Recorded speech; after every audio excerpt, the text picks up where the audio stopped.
She stole my husband and married him. At my mother's funeral, she bragged about her mansion. But their faces went pale when, if you've ever been betrayed by the very person you trusted most, if someone took your entire life and still stood there, smiling as if they deserved every bit of it, then this story is for you. Before I tell you about the moment their faces went pale when they saw the man standing beside me that day, leave a comment telling me where you're watching from. And hit subscribe so you don't miss real stories about betrayal, awakening, and how a woman takes her life back without needing revenge. Because sometimes the greatest victory is living so well that the past no longer dares to look you in the eye. My name is Jessica Harper, and at 38, I'm standing in the family viewing room of the funeral home, smoothing the hem of my black dress for the 100th time, dreading the moment my sister Lauren walks in with the man she stole from me 6 years ago. The room carries the faint scent of lilies, furniture polish, and that unmistakable artificial floral fragrance funeral homes always use. My mother's photograph sits on an easel near the closed casket, Margaret Harper at 63, smiling with her eyes crinkled the way they did when she was genuinely happy, not just being polite.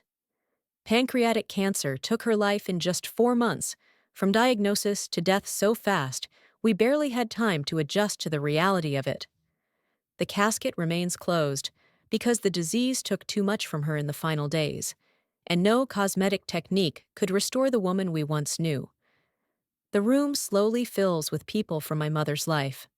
Cousins from New Jersey, her college roommate dabbing her eyes with tissues pulled from her purse.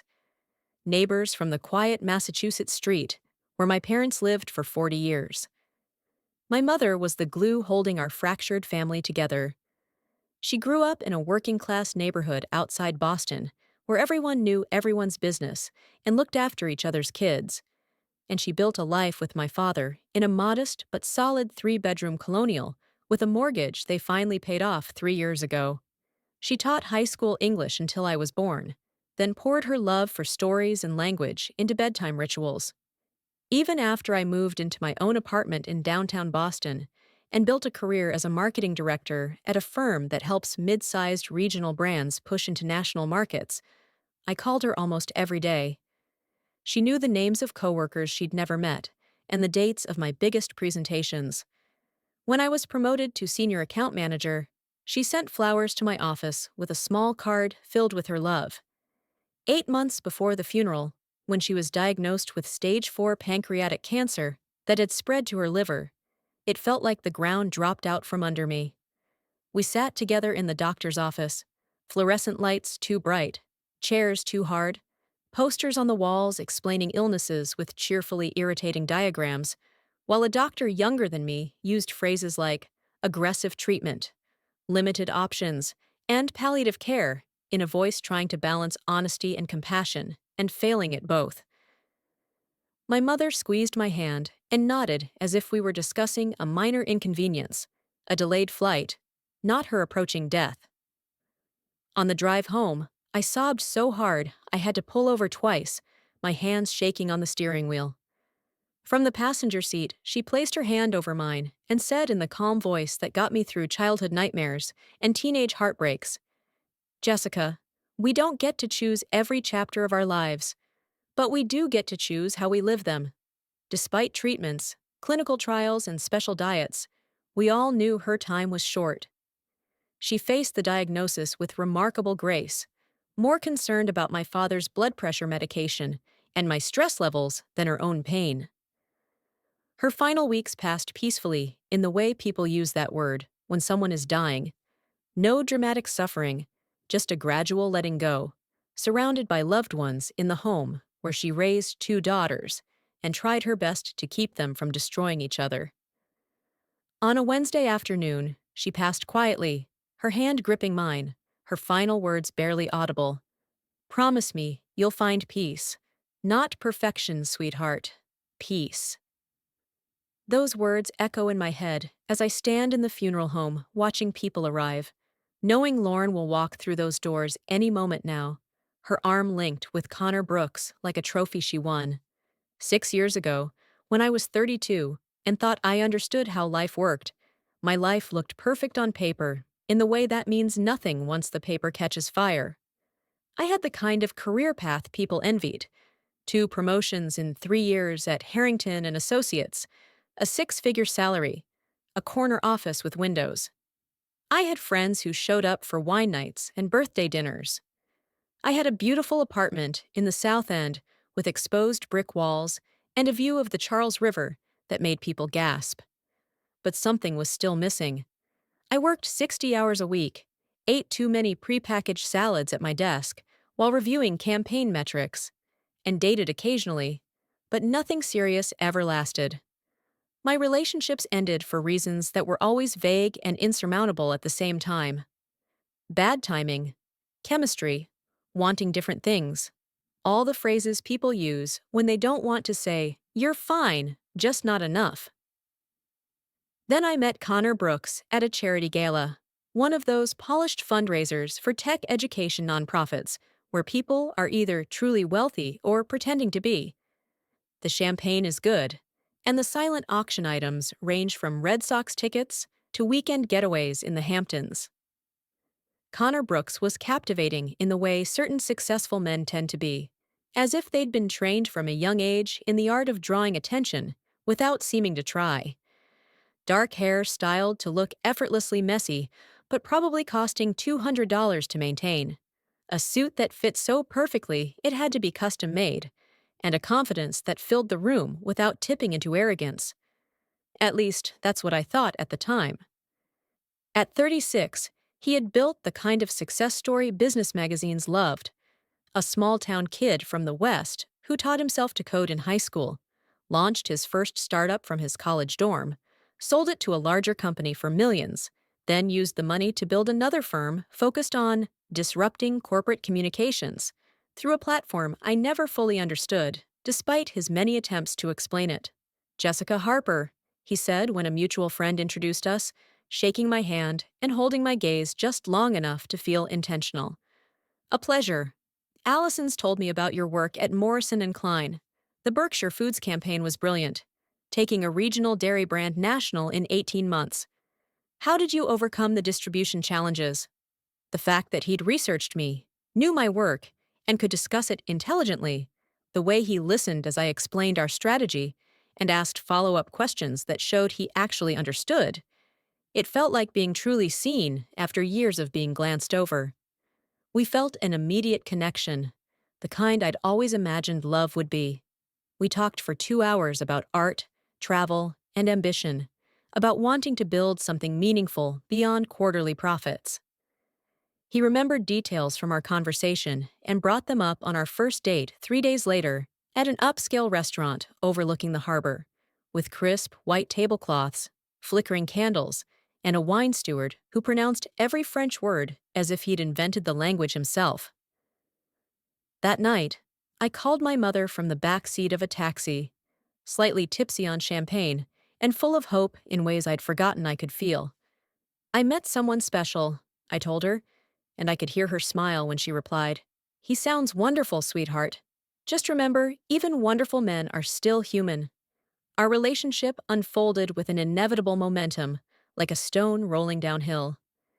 Weekend trips to Martha's Vineyard, where we walked the beach, ate lobster rolls, and talked about a future that included both of us.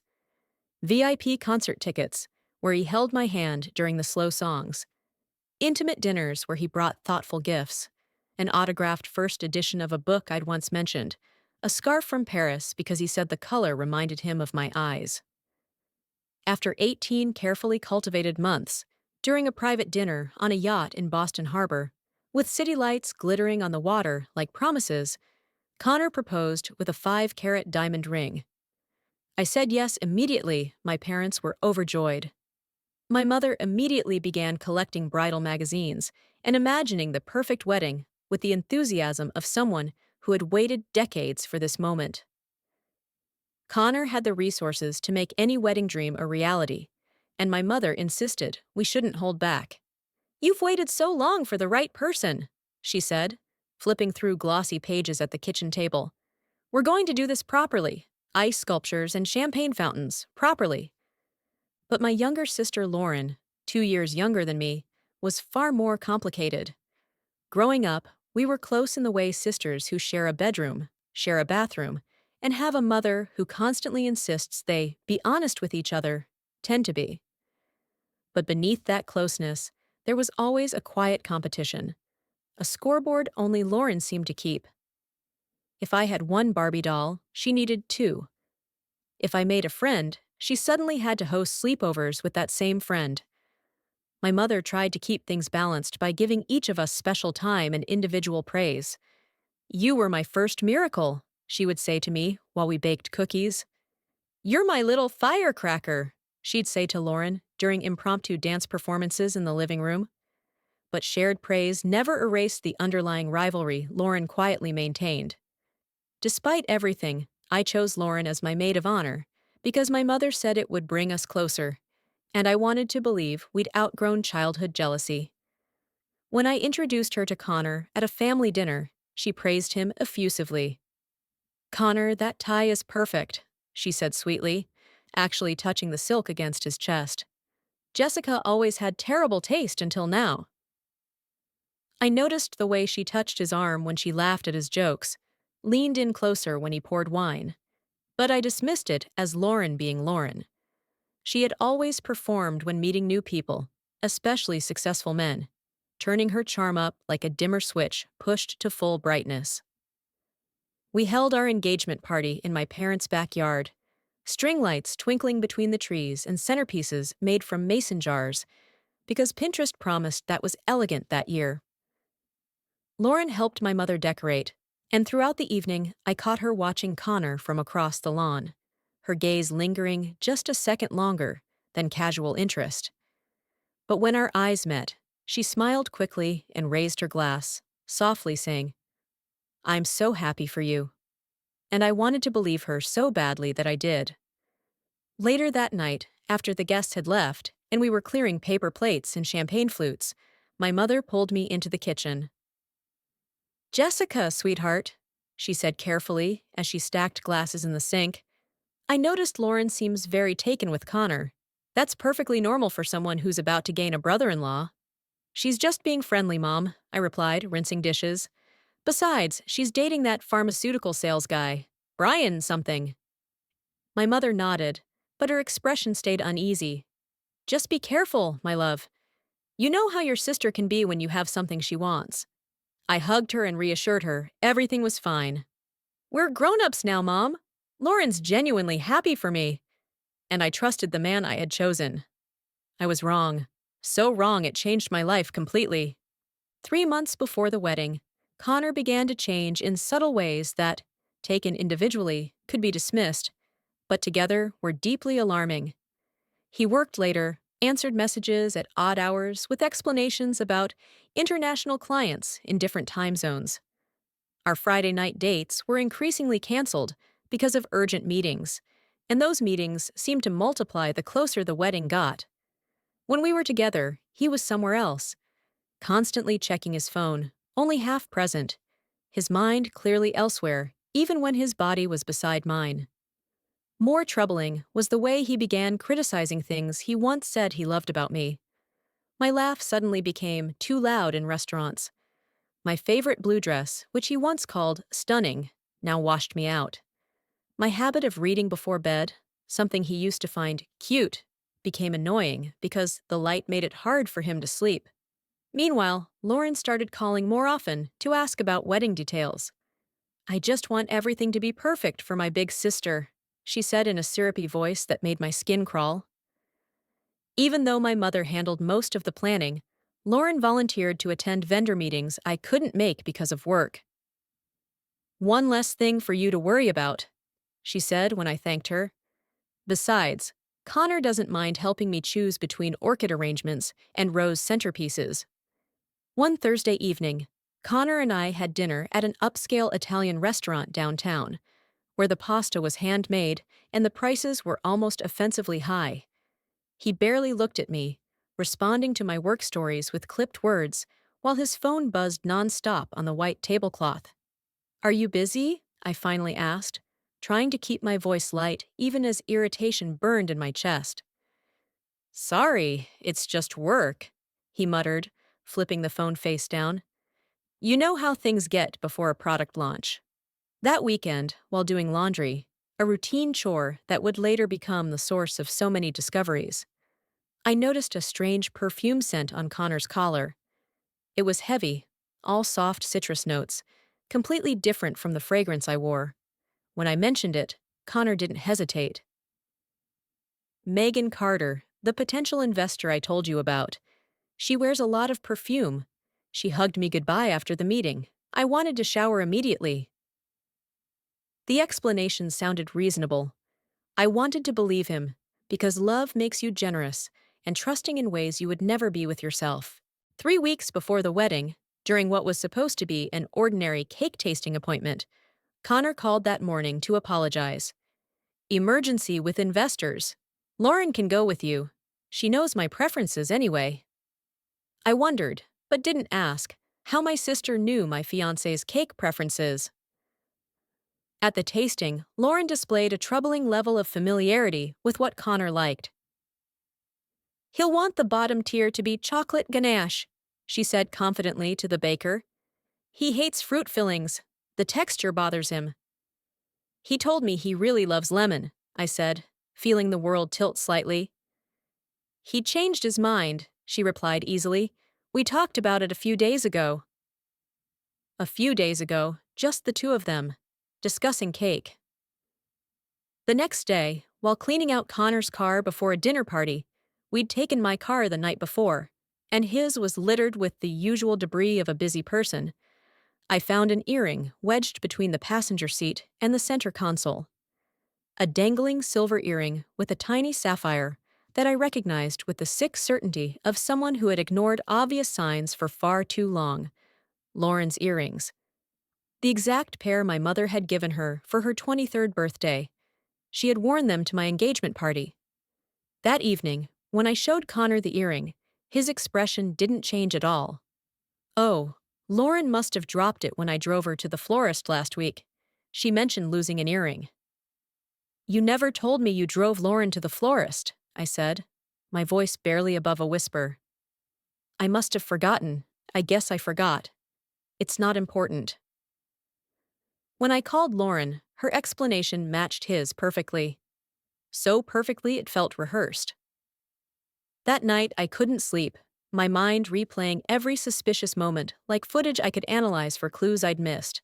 The late nights, the secret texts, the perfume, the earring, the synchronized stories, the way they both knew details about each other that couples only learn through time and attention. I started seeing a therapist without telling Connor, trying to separate anxiety from intuition, paranoia from pattern recognition. 3 weeks before the wedding, Connor suggested postponing it. I'm worried about you, Jessica, he said one night, his hand resting on my knee with a concern that felt slightly theatrical. You're not yourself anymore. Maybe we're rushing things. I broke completely, the last wall of denial collapsing. Just tell me what went wrong, I sobbed. Tell me what I did. Tell me how to fix it. He held me, murmuring vague reassurances while his eyes stayed distant. His embrace felt like an apology he didn't yet know how to say. That night, I woke at 3 a.m. and found Connor's side of the bed empty. I heard his voice from the guest room, low but urgent. Not now. She'll hear us. I know. Soon, I promise. The next day, trying to reclaim some sense of normalcy, I decided to surprise Connor at his office with lunch from his favorite deli, the one that made the pastrami sandwich he loved using the exact recipe he had once spent 15 minutes describing to me. The security guard recognized me and waved me through with a smile. Mrs. Brooks-to-be, how's the planning going? Great, I lied and stepped into the elevator. On the ride up to the 12th floor, I studied my reflection in the mirrored walls, dark circles under my eyes, jaw clenched, a smile that didn't reach my eyes. The lunch bag felt heavy in my hand, weighted with hope that there was an explanation, that I was being paranoid, that the man I loved wasn't betraying me. As I approached, Connor's assistant, Margot, looked up from her computer, her eyes widening with alarm. Jessica, we weren't expecting you. Her gaze flicked to Connor's closed office door, then back to me, worry written plainly across her face. Connor's in a meeting, she added quickly. He specifically asked not to be disturbed. That's okay, I said, lifting the lunch bag. I just brought food. I can wait. Margot stepped into my path. Actually, he was very clear about no interruptions. Maybe I should let him know you're here first, and then he can. Is he alone in there, Margot?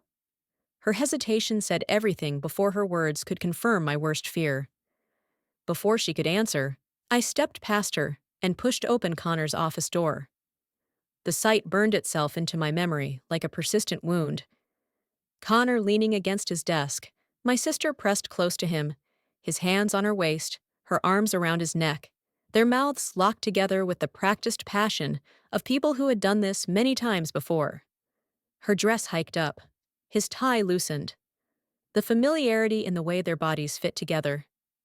When the door closed behind me, they sprang apart. Three faces frozen in a tableau of horror, an image that replayed in my nightmares for years afterward. Jessica, Connor said, straightening his tie with steady hands, as if this wasn't nearly as shocking for him as it was for me. This isn't what it looks like, he began, reaching for the oldest lie in human history. Lauren didn't even insult my intelligence. Instead, she lifted her chin with a defensive pride I recognized from childhood arguments. It just happened. The stillness that washed over me was surprising, almost frightening in its completeness. It felt like stepping into a soundproof room, where everything was sealed off and observed from a distance. How long?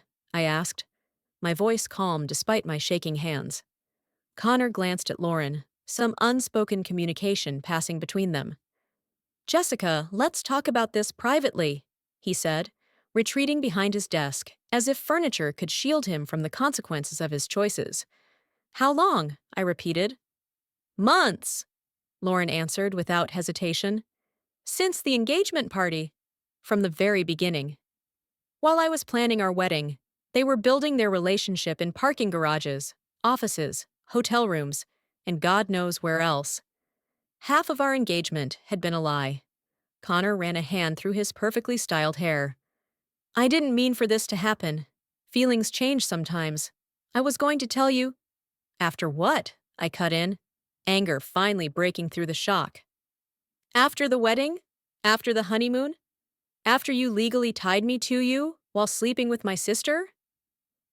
I was trying to find the right time, he said, using the smooth tone he reserved for client meetings. The lunch bag slipped from my hand, hitting the carpet with a soft thud that sounded like an ending. I trusted both of you, I said. Both of you. I loved both of you. I planned a life with both of you in it. Lauren at least looked uncomfortable. It happened, Becca. We tried to stop it. Don't call me that, I said, my voice ice cold. That childhood nickname felt like another insult. And nothing just happens for months on end. You made choices. Every secret call, every lie, every time you looked me in the eye knowing what you were doing. That was a choice. Connor reached for the intercom, already composed and ready to manage the situation. Margot, please escort Jessica out. She's upset. I'll see myself out, I said, gathering what little dignity I had left. You deserve each other, truly. You both deserve exactly what you have. In the elevator, the tears finally came. By the time I reached my car, I was nearly choking on my sobs. The drive home is a blur. All I remember is calling my mother from the bathroom floor of my apartment, unable to form words through the crying. My parents arrived within an hour using the emergency key. My mother held me while I told them everything. My father paced back and forth, his face flushing red every time I went into detail. I'll kill them, he muttered. Both of them. David, your blood pressure, my mother warned, even as anger showed clearly on her own face. The days that followed blurred into a haze of grief. My mother helped me cancel the wedding plans, her voice calm and professional, even as tears streamed down her face. My father handled the financial matters, reviewing contracts and clawing back deposits with the ruthless efficiency of a man trying to turn rage into something useful. When I returned the engagement ring to Connor's apartment, I left it with the doorman, unable to face him. I learned later that Lauren had moved her things in, her clothes in his closet, her toiletries in his bathroom. Photos of the two of them displayed where my pictures had been just weeks earlier. The scandal spread through our social circle like wildfire through dry grass. Some people sided with me, others sided with Connor, citing his business influence and social connections. A few admitted they had noticed the flirting between Connor and Lauren, but didn't want to get involved, their cowardice hurting almost as much as the betrayal itself. My mother became my anchor during those dark months. She brought food when I couldn't eat, listened to the same anguished laments over and over, stayed overnight when the loneliness became unbearable.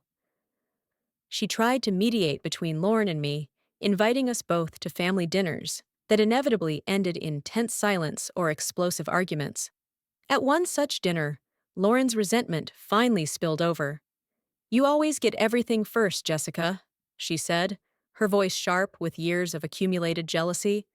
"Grades, promotions, the apartment. This time, I got something before you." "My fiancé isn't a prize to be won," I shot back, my voice shaking with anger and pain. "He's someone I loved and trusted." My mother carefully set her plate down. "Lauren Marie, apologize to your sister right now." "Why?" Lauren fired back. "Honestly, Connor chose me. He loves me." I stood up so fast my napkin fell to the floor. "I can't do this anymore, Mom. I'm sorry." That was the last family dinner I attended with Lauren. My father's heart condition worsened under the strain of watching his daughters fight so viciously. My mother aged years in just a few months, the lines around her eyes deepening as she did everything she could to hold our family together with sheer will and good food. 6 months after discovering the betrayal, I fell into despair. A therapist diagnosed me with depression and recommended medication. My work suffered because I couldn't focus, and I eventually lost a major client after a disastrous presentation where I broke down in tears halfway through. My boss gently suggested a leave of absence, but I knew staying in Boston would only prolong my pain. When a marketing director position opened at our Seattle office, I applied immediately. The interview went well. Perhaps my desperation for change was mistaken for enthusiasm. 2 weeks later, I received the offer. My mother helped me pack, carefully wrapping photos and keepsakes in tissue paper. As we sorted through my belongings, deciding what to keep and what to donate, she asked the question that had lingered unspoken between us. "Do you think you'll ever forgive Lauren?" "I don't know, Mom," I said, folding sweaters without looking up. "Maybe never." My mother was quiet, then pulled me into a tight embrace. "Promise you'll call. Promise you won't shut us out completely." "I promise," I whispered. Saying goodbye at the airport was harder than I expected. My father held me longer than usual, his voice rough with emotion. "Show them, sweetheart. Build a life so good they'll choke on their regret." Seattle felt both exhilarating and overwhelming. Glass skyscrapers and lake winds, strangers who knew nothing of my story. My studio apartment felt cold and temporary. I worked long hours to avoid the empty rooms, ate takeout at my desk, and collapsed into bed exhausted each night. Then, one Sunday morning, my mother called with news that cut even deeper. "Lauren and Connor got married yesterday." A small civil ceremony. That night was the worst of my life. I drank an entire bottle of wine alone, scrolled through old photos of Connor and me, and cried until my eyes were so swollen I couldn't open them. But when the morning light slipped through the curtains, something shifted. This would be the last day I let them control my happiness. I deleted the photos, blocked them on social media, took a shower, and imagined the pain washing away. At work, I poured myself into projects with a new focus. My boss noticed and gave me bigger clients. I built a reputation for creativity and commitment. 4 months after moving to Seattle, I attended a tech conference in San Francisco. At a business dinner on Monday night, I was seated next to Ryan Bennett, a tech investor who had recently relocated from Seattle. Where Connor was flashy and performative, Ryan was quiet and genuine.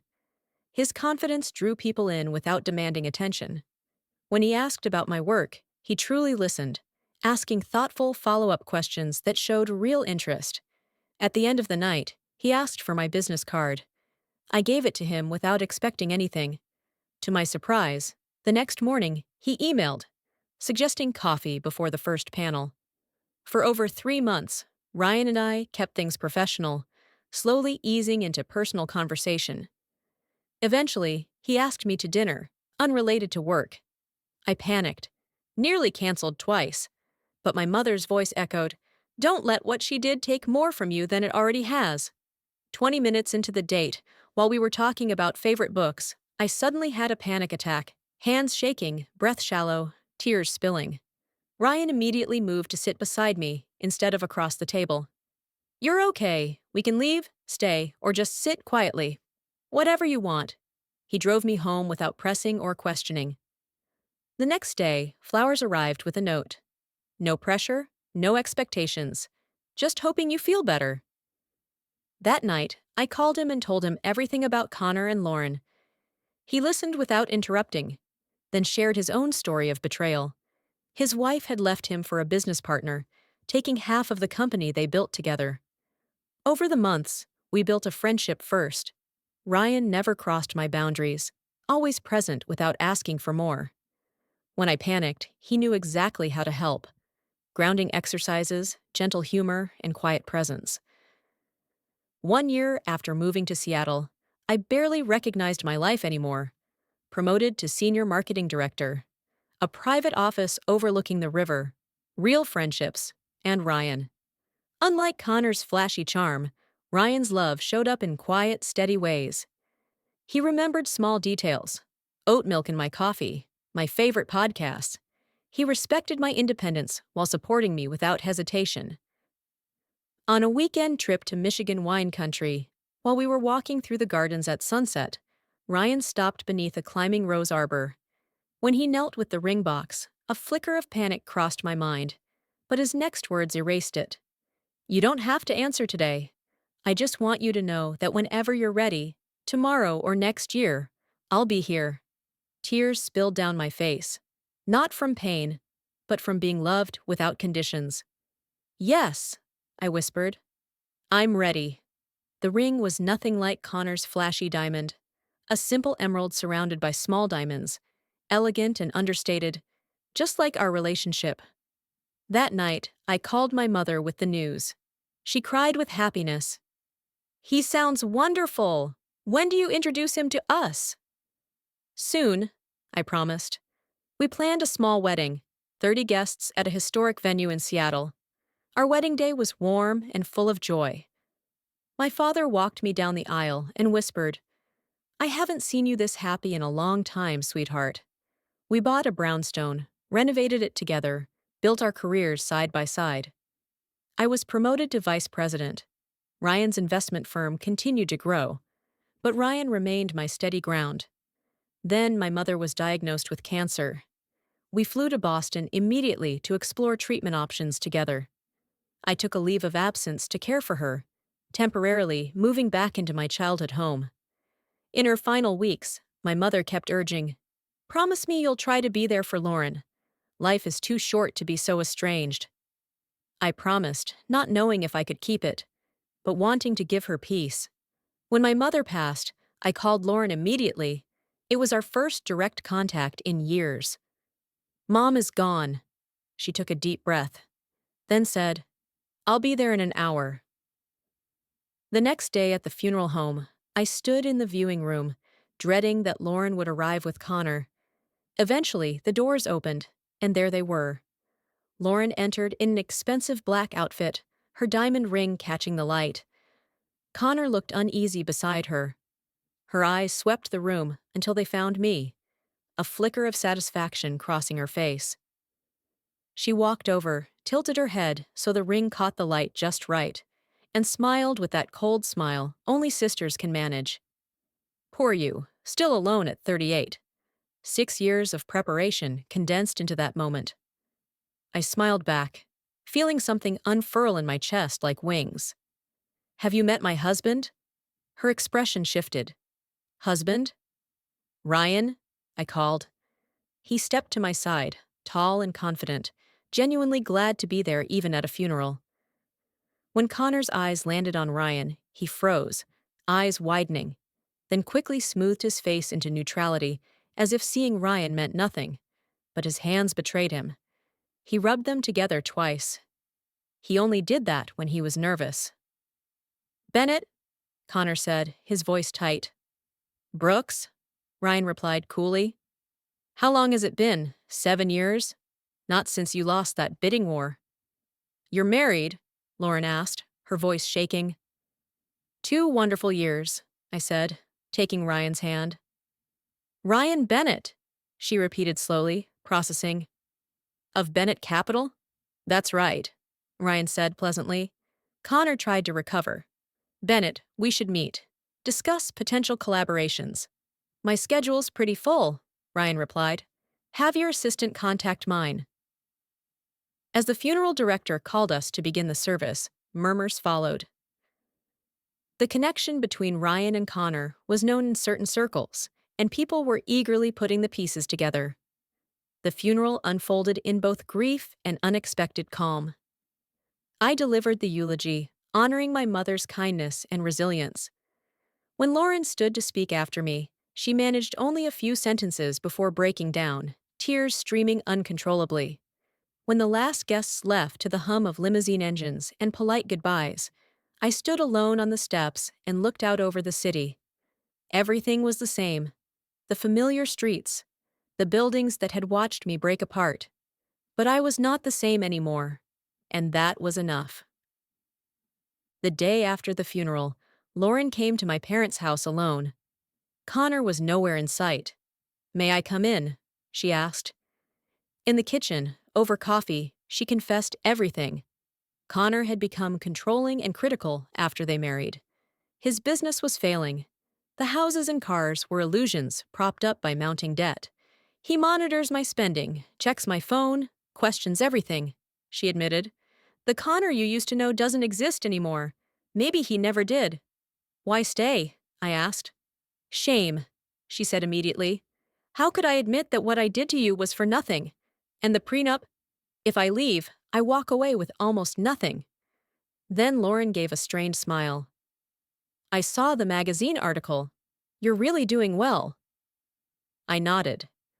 There was something almost pitiful in her eyes.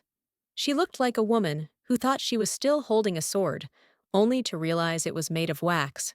I glanced at her. You know, I used to wonder what I'd say if we ever met again.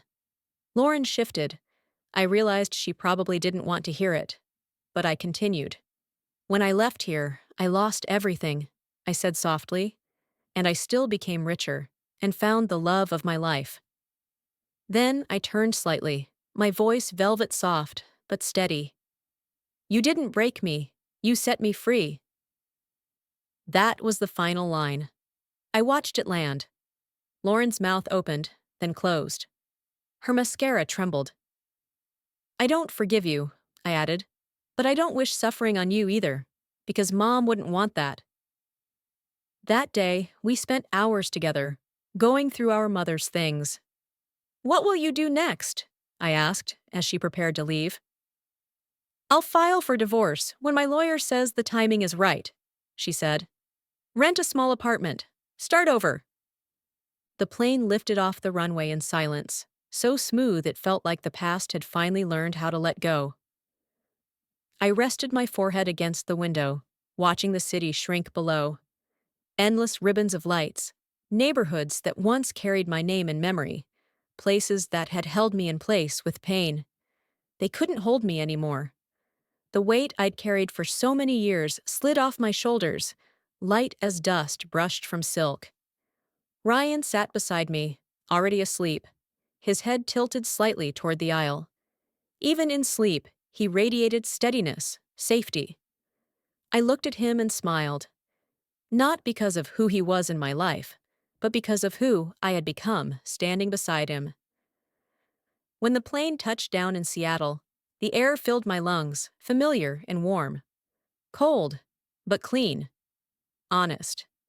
Like an old friend placing a hand on my shoulder and quietly saying, "You're home." The days that followed passed gently. One early morning, as sunlight just touched the kitchen windowsill, I stood very still in the bathroom, my hand trembling slightly as I looked at the test on the sink. Two pink lines appeared, clear and calm, without drama. I placed my hand on my stomach, feeling my heartbeat slow. No fear, no doubt, just a deep, spreading sense of peace in my chest. When I told Ryan, he didn't speak right away. He just held me tightly, his forehead resting against my hair, as if holding both of us at once. No grand promises, no rushed plans, just a quiet whisper. "We'll be okay." Lauren and I didn't stay in touch, but I still heard about her through my father. She'd filed for divorce, moved into a modest apartment, found work at a small marketing firm. Public judgment was harsh, but she seemed determined to rebuild her life honestly. One evening, sitting in the nursery, watching Ryan paint the walls a soft blue, I thought about the path that had led me here, from Connor's office to Seattle, to Ryan, and to this moment. Losing Connor had felt like the end of everything, but it was actually the beginning of something far better. With Ryan, I found not just love, but a partnership built on truth instead of illusion. We were two whole people choosing to walk together, not one dragging the other along. Watching Ryan paint while humming off key, I thought about the lessons I'd one day share with our child, about how loss can lead to finding, about how endings create space for beginnings, about how the hardest moments often guide us to the truest version of ourselves. 6 years ago, I never imagined I'd stand at my mother's funeral and watch Lauren try to hurt me with old tricks, only to realize those blows no longer landed. She thought that by taking my fiancé, she'd take everything from me. That was her mistake. Now I have peace. I have love. I have a life not built on someone else's suffering. I lost Connor and found Ryan. I temporarily lost my sister and found myself for good. And in that finding, I built a life worth living. Not in spite of the betrayal, but because surviving it taught me who I truly am beneath all the people-pleasing and desperate need for approval. That is the real victory. Not making Lauren and Connor jealous. Not having more money or a better life on paper. Holding a warm mug of milk. Watching him busy nearby. I opened an old notebook and wrote a letter I knew I'd never send. Thank you. Not for what you took from me, but for forcing me to face what had been cracked for a long time. Thank you for pushing me out of the safe circle I built around myself, where I stayed far too long just to keep things looking intact. Because of you, I had no choice but to choose myself, my career, my dignity, my life. I don't wish you well. I don't carry resentment either. I simply don't let that pain shape my future. Signed, the woman you thought you buried under betrayal, who stood up, worked, lived on, and turned the ruins into a stronger life. I closed the notebook, took a deep breath, and looked at the man who gave me a new life. This is happiness.